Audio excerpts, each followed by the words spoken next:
Quick tutorial today just to show you a useful technique with the array modifier I didn't know until recently. I'm creating a reed diffuser and I have my bottle. Now I want a bunch of the reeds coming out of the top, a little bit like in some of these reference images.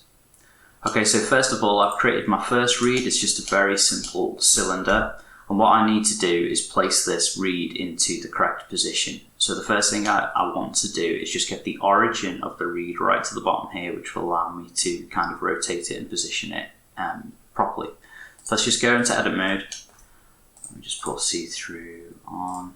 Okay, so I've got the bottom face there selected, so I can do Shift S and cursor to selected, which moves the 3D cursor to that position. I now go back into object and I say object, set origin, origin to 3D cursor. So now the origin is right at the bottom of the reed.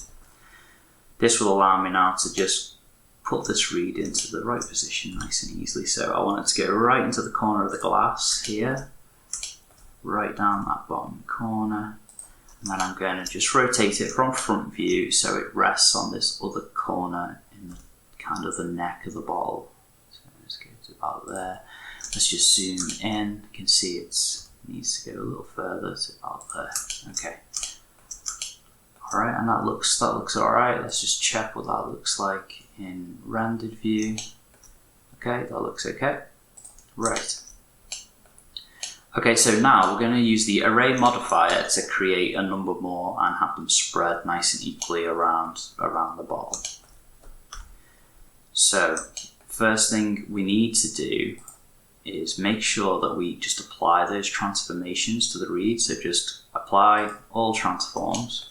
The other thing I want to do is I want to get my cursor here back to the world origin. So I'm going to press Shift S and then cursor to world origin. Now we're ready to add in our array modifier. So add modifier, generate array. Okay, so it tries to kind of generate it along on a relative offset, which is the kind of normal way you would use an array modifier. But let's just set that back to 0, and we're actually going to use object offset. So uncheck the relative offset and put object offset on. Okay, so we need an empty now to control this. So Shift A, empty, plane axis empty. I'm just going to make that a little smaller because that's huge. Okay, that's all right. So back to our reed. Back into our modifier settings. Right, okay, so we want to set then the empty as our object offset. Okay, we can't see anything right now, but let's up this to say 8. Let's imagine I want 8.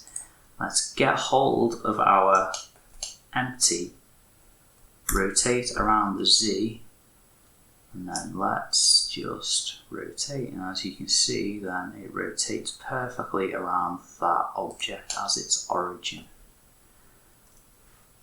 Gives us a little bit of control.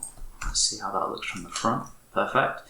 So that's given me exactly kind of what I need. Now it's probably almost a little bit too perfect, because in the real life, you know, these reeds wouldn't be kind of perfect around the edge there. But it gives me something to kind of start with. What I'll probably do is actually apply the modifier and then just move them around a little bit. But I think that's a really kind of helpful method just to quickly put those into position. And this method of using an empty and then kind of a radial or like circular duplication of objects is helpful in lots and lots of scenarios. So if you found this tutorial helpful, please like and subscribe, and I'll see you on the next one. Bye.